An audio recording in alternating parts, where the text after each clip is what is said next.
Hi, this is Sean D'Souza, and you're listening to the 3-Month Vacation Podcast. This podcast isn't some magic trick about how to work less. Instead, it's about how to really enjoy the work that you do and to enjoy your vacation time.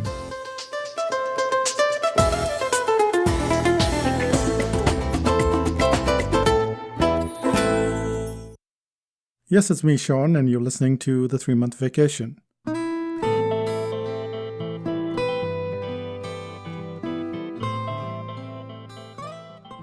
If you drop me into Kyoto or Paris, I will walk happily for hours. However, the moment I have to exercise, I detest the very concept of walking. And yet, day after day, year after year, that's Renuka and I, go for a walk. It's healthy, of course, but I actually learn stuff or I listen to music. The most crucial part of the walk is the part right up to the traffic lights. It's about a 10-minute walk from our house to the lights, and that's when I talk to Renuka about what I've been reading or what I've been watching. And there are days when Renuka is sleepwalking, so I'll get nods, but some days she's wide awake and we have a discussion. If I'm lucky, she'll disagree with almost everything that I have to say.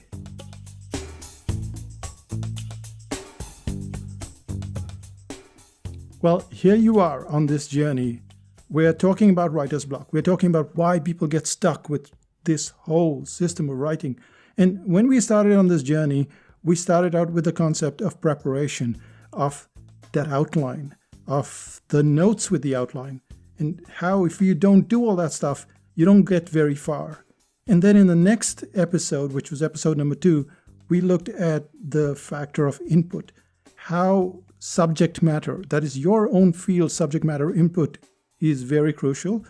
But then to get the cross-pollination, which is, hey, I'm going to go out there and I'm going to learn about volcanoes or tsunamis or stuff that's totally unrelated to my business, but also to read and listen to different styles, and finally to do it in audio, video, and text. So there's this cross-pollination at different levels. This whole factor of input doesn't stop at just listening and reading, but also discussion and feedback. And that's what we're going to cover in this episode. Why does discussion and feedback form such a critical role? And you know what? Most people ignore it. Most people do not discuss anything. They do not ask for feedback. And there are reasons for it. But it's also one of the biggest reasons why you have a block. Not specifically this massive block, but it's not as free and easy going as you would expect it to be. Which takes us right back to the road, takes us back to the walk, and takes us back to the fact that discussion is what causes me to write more articles than ever before.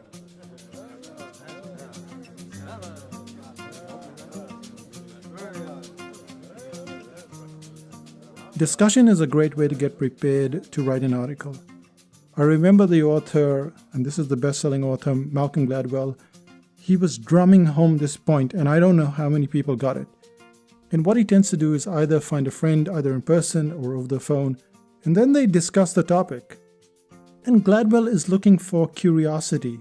Does that friend take it to a different level? Do they bring in resources? Do they say, this reminds me of something else?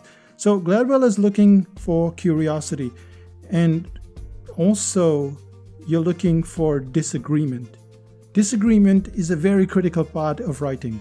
It means that the other person is not convinced, and now you have to jump over that hoop. You have to jump over that barrier to get to that person and make your point valuable or valid. And this is not what a lot of writers do. What a lot of writers do is they keep their article secret. If you keep your article under wraps, then it is your own secret. And this secretive nature of ours tends to boil down to one aspect, and let's call it by its name. It's called insecurity. I know it sounds harsh, but it is insecurity because we're afraid that we will be called out about the topic that we've chosen, or just the fact that somehow we will be made fun of in some way. That's what we feel, at least. And we're not even talking about feedback, we're talking about just discussion.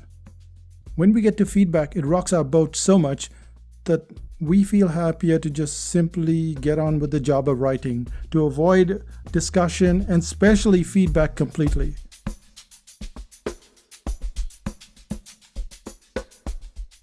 And this is completely the opposite of how great science is done. When you look at scientists, they don't tend to work in a bubble. They postulate an idea, they do some research, and then they have to publish a paper.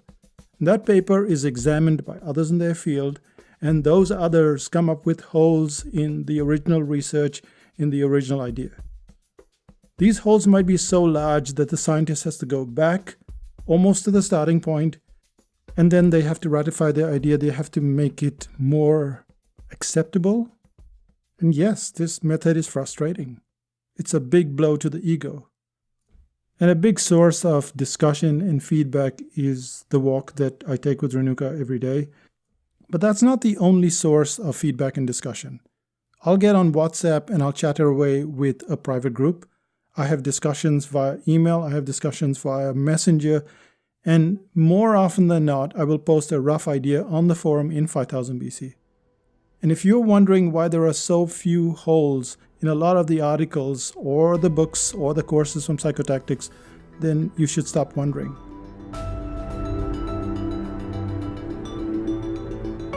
All of these holes existed.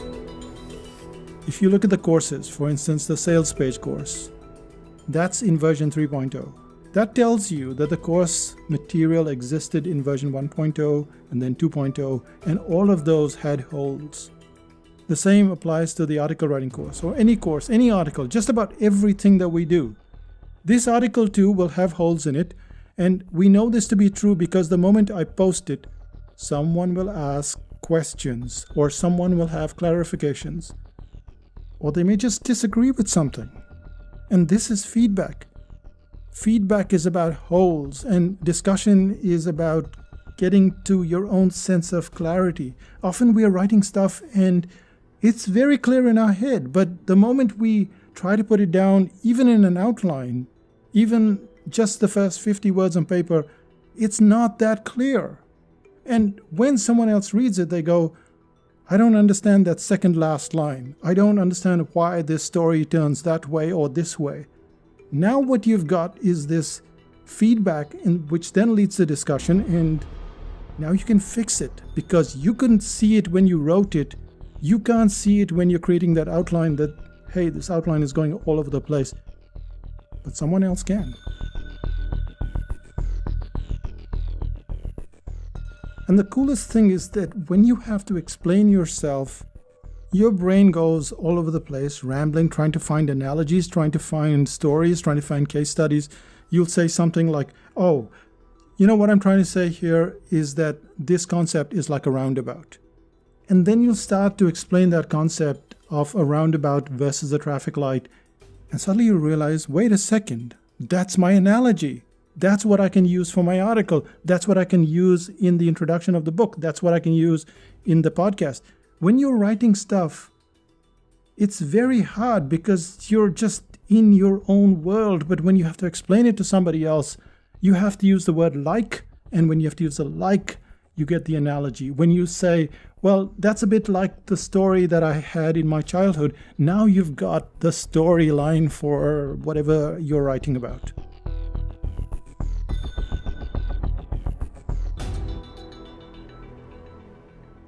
And you also have one little thing, and that is you have passion.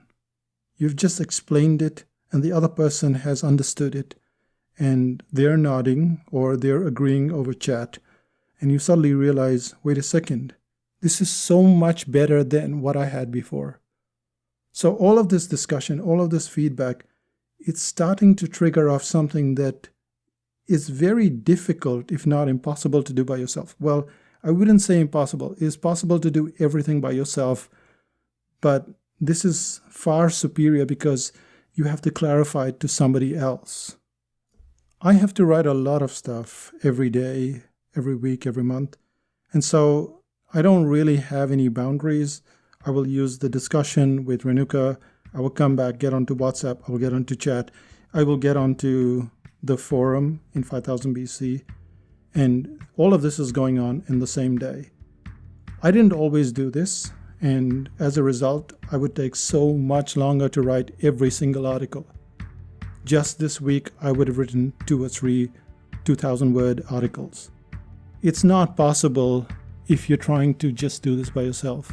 And this is where a lot of the writer's block or any kind of blockage starts, where you start going around in these tiny little circles all by yourself. When you go out there and expose your idea to the world, and we're not talking about the whole world, we're just talking about trusted friends or a group that you like.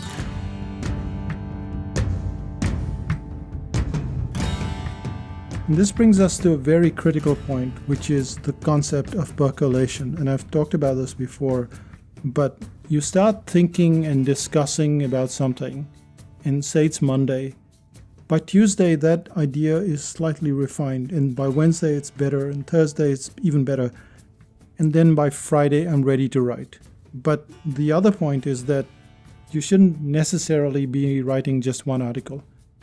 If you can, it's a good idea to have many articles going on all at the same time. When I first started writing, I was so pathetic that I could only focus on one article, just a single article. I'd spend days over the article, and that was my sole obsession. In time, I realized it was better to have many articles, all at different levels of progress. You see what is happening, right? It feels chaotic to have so many articles on the go all at once. But in fact, they're all percolating. And they're all percolating over the duration of the week or so. The one that started last Monday might be completed the following week, or maybe earlier, or later. But the discussion and the feedback move it backward and forward. And when starting out, this seems like a crazy idea. It seems like I need all my energy just to focus on one article, and this crazy person is telling me to write 2-3 articles at the same time.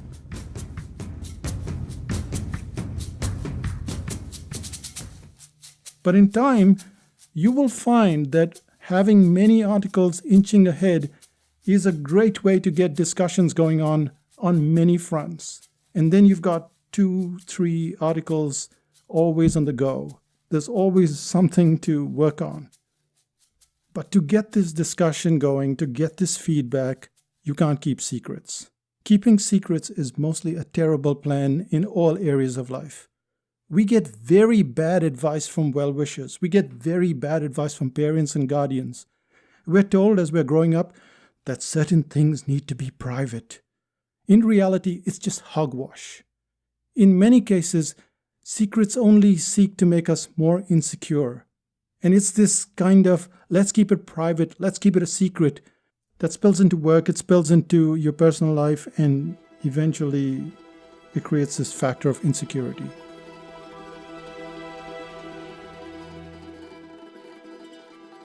Scientists prove this point. They prove that you can put your information out and it can get better.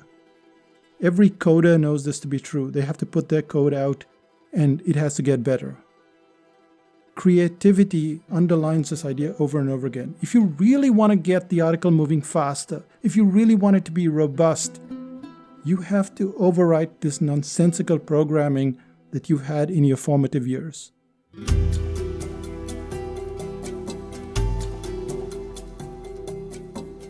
Discussion and feedback, it helps you to formulate, it helps you to tear down ideas and to rebuild it at high speed. It's input. Input shows up when you read about your industry subject matter.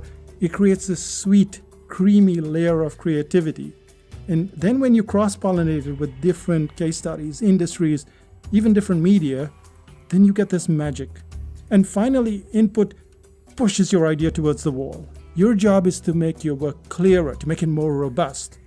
And the more you accept feedback, the more you discuss the whole topic, the more volatile the process will become at first. But in time, you will realize that you will start to seek out this discussion. You will look for feedback everywhere you go, because the keep secret is complete nonsense. It just keeps you there down in that little hole.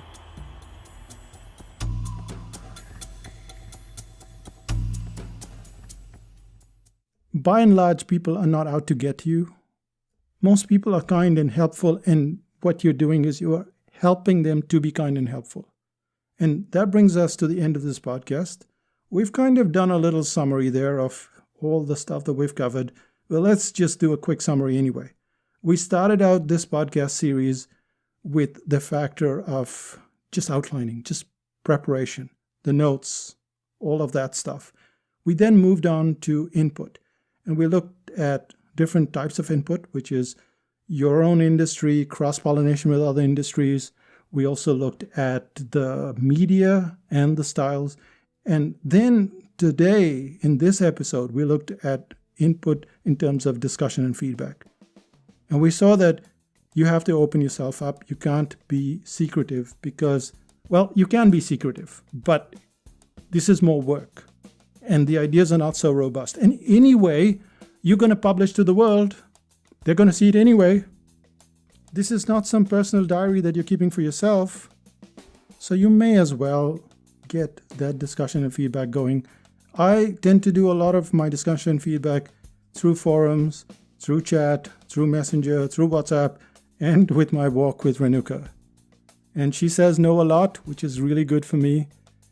It's frustrating, of course. It's very frustrating. We've had quite a few arguments which you always say no, but later on I realized that's probably the best asset you can have when someone disagrees with you and gives you feedback. And that brings us to the end of this podcast. We have one more section, one more episode in this series, and it's about energy management. Not something that you'd equate with article writing, but you'll see how interesting it is and how critical it is when you want to get rid of writer's block.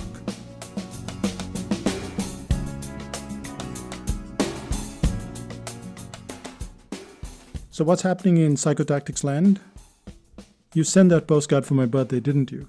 Well, if you didn't, this is a reminder.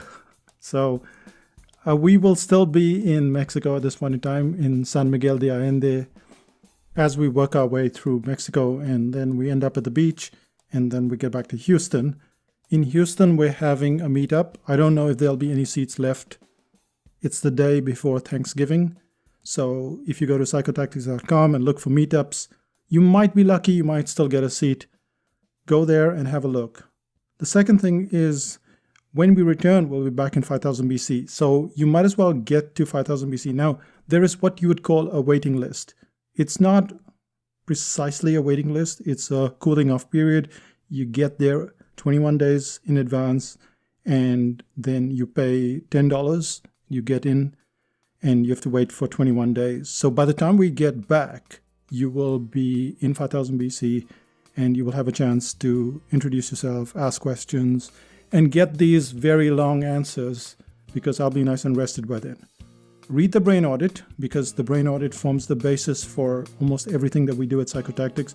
You can't get on any course, you can't buy any of the high-priced products or courses or workshops if you haven't got the brain audit. So the brain audit is very critical. So we'll see you in 5000 BC. And that's me, Sean D'Souza, saying bye for now. Bye-bye.